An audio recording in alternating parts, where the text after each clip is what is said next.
E a extradição é rara para cidadão italiano. E a Carla Zambelli é cidadã italiana, é quase impossível. Ou seja, muito provavelmente a gente vai ter, em mais uma ocasião, a desmoralização do Alexandre. E o nosso trabalho é esse. Esse é o trabalho, de garantir que fora do Xandaquistão, as ordens desse pseudo-juiz valham tanto quanto um jornal cagado por um cachorro. Queiram ou não, arranquem os pentelhos do fiofó ou não, o Alexandre de Moraes já é percebido como um juiz político no mundo inteiro com abundância de notícia em veículo tipo New York Times, The Economy, Wall Street Journal, Financial Times, etc. Ora, o próprio secretário de Estado dos Estados Unidos está dizendo que esse cara está à beira de sanções Magnitsky por violações de direitos humanos. Sejam bem-vindos, o meu nome é Bruno, deixe o seu like e inscreva-se no canal.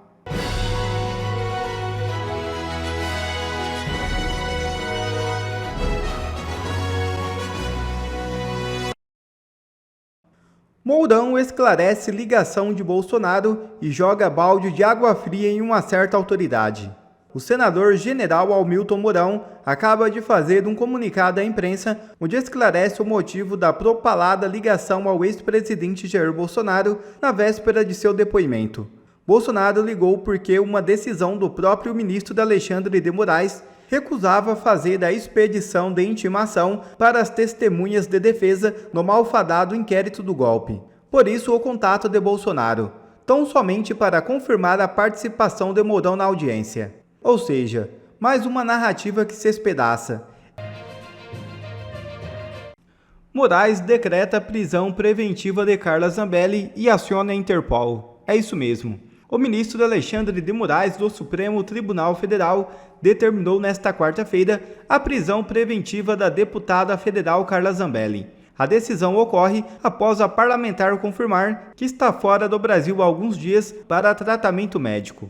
Atendendo a pedido da Procuradoria-Geral da República, Moraes também ordenou à Polícia Federal que inicie os procedimentos para incluir a parlamentar na difusão vermelha da Interpol, com vistas à sua extradição. Além da prisão preventiva, o ministro ordenou um bloqueio abrangente dos bens, direitos e meios de comunicação da deputada, incluindo suspensão do passaporte diplomático e comum, bloqueio do salário parlamentar e verba de gabinete, indisponibilidade de bens, móveis e imóveis, veículos, embarcações e aeronaves, congelamento de contas bancárias, ativos financeiros, criptoativos, previdência privada, consórcios e fundos de investimento e suspensão de todas as redes sociais, sob pena de multa de R$100 mil por dia às plataformas que descumprirem a decisão. Isso porque hoje o Alexandre de Moraes decretou o seguinte: a prisão da Carla Zambelli, o bloqueio imediato do passaporte e salários dela, além de todos os bens ativos e contas bancárias, até agora está igual a mim. O bloqueio de todas as redes sociais da Carla Zambelli, me identifiquei. Mas não só dela. Ela passou as redes sociais para a mãe, e eu achei até inocente da parte dela achar que o Alexandre ia respeitar isso, porque de fato são bem, e de fato, se a gente tivesse ordenamento jurídico, seria assim.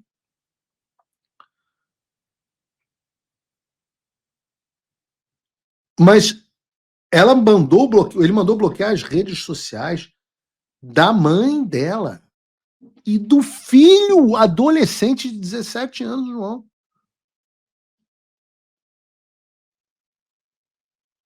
O filho. Sabe aquela coisa de Estado totalitário? A Coreia do Norte faz muito isso, né? Você sabe por que pouca gente foge da Coreia do Norte? Porque eles dizem o seguinte: se você fugir, todos os seus familiares que ficarem para trás vão ser mortos. E aí foge pouca gente.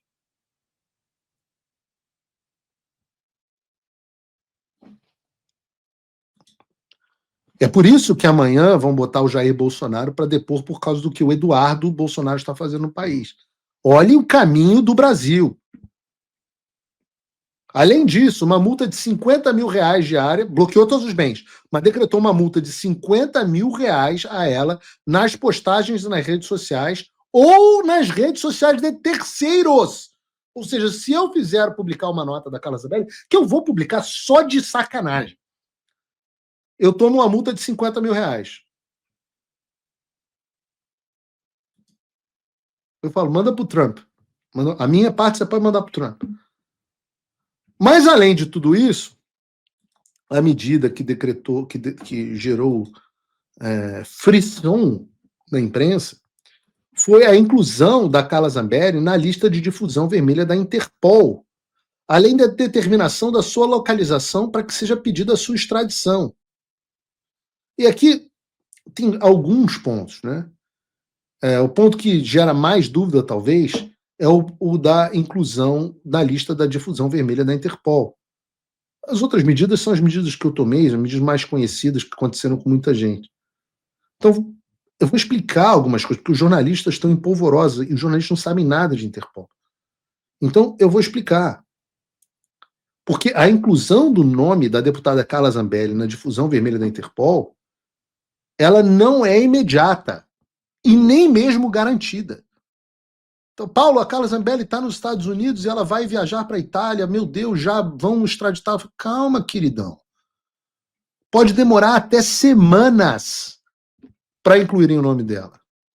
Acredita em mim, eu já passei 9 meses na lista de difusão vermelha da Interpol, e hoje a minha advogada, que tem uma entrevista dela sobre Interpol traduzida no Paulo Figueiredo Show, procurem Michelle Eslan, é a maior especialista de Interpol no mundo, é a minha advogada de Interpol.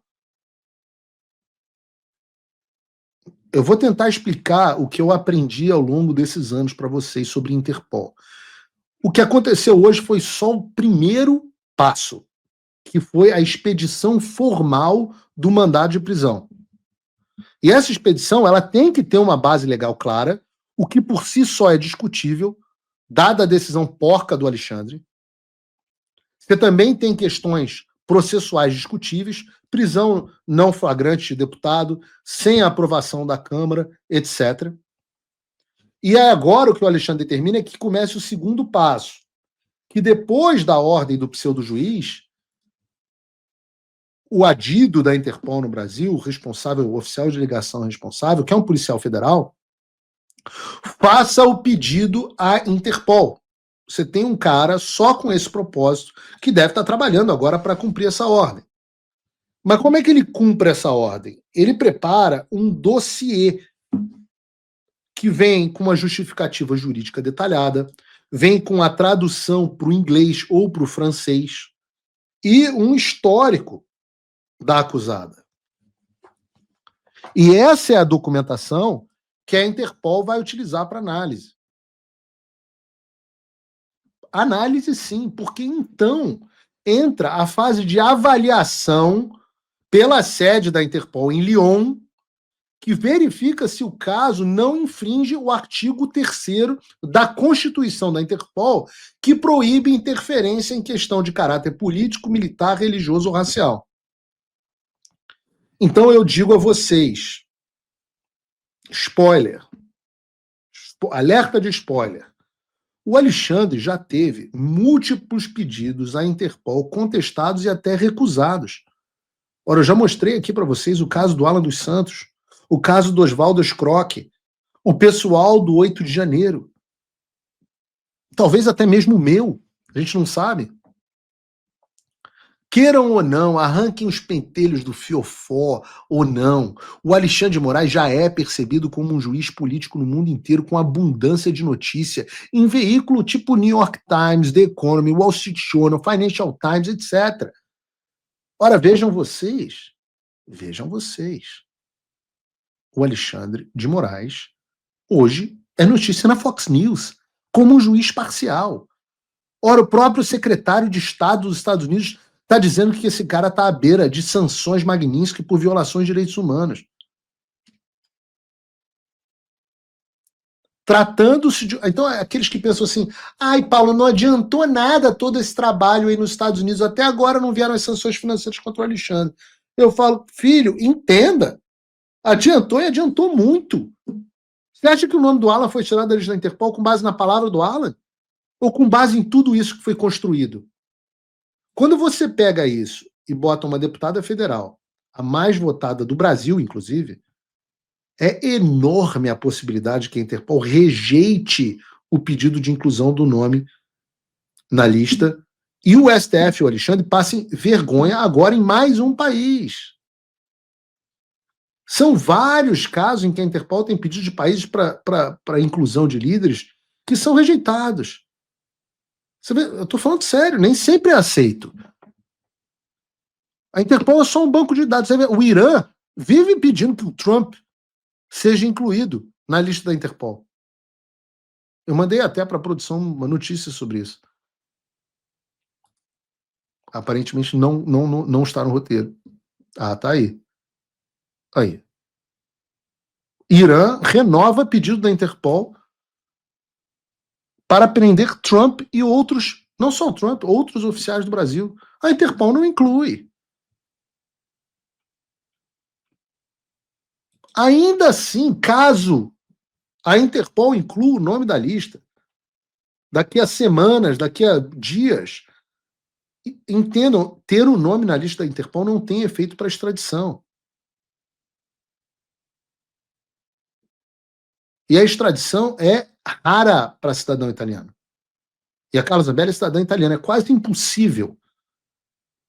Ou seja, muito provavelmente a gente vai ter, em mais uma ocasião, a desmoralização do Alexandre.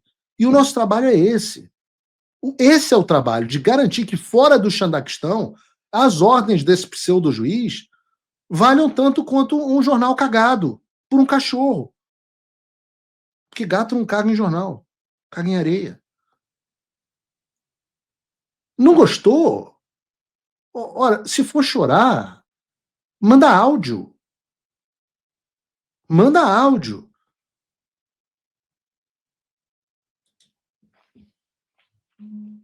Porque no final das contas, eu quero que as decisões do Alexandre sejam vistas como as decisões do Poder Judiciário do Irã.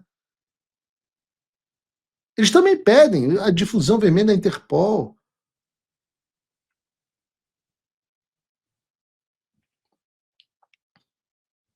Aí você vê, né? Então, o que eu acho? Palpite que vai acontecer. Eu acho que nos próximos dias, Carla Zambelli pode viajar sem problemas. Posso estar enganado. Eu não estou aqui para dar conselho jurídico. A gente vai ver. Depois vocês podem dizer, Paulo, você estava errado, e eu vou dizer, puta, estava errado. E não dou conselho jurídico para Carla Zambelli.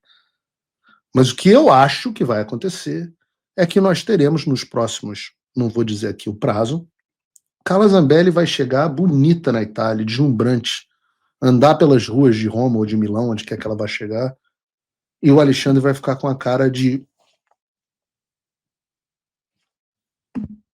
É o que eu acho. E aí vão pedir extradição, vão criar uma crise diplomática com a Itália, como começaram a criar com a Espanha, e mais uma vez as decisões do Alexandre serão ignoradas. Por que essas decisões ignoradas são importantes? Porque no ano que vem nós precisaremos incluir o Alexandre a construir um pedido de impeachment robusto para o Alexandre. Não vai ser esse ano. Esse ano a gente tem que aprovar a anistia, esse ano a gente tem que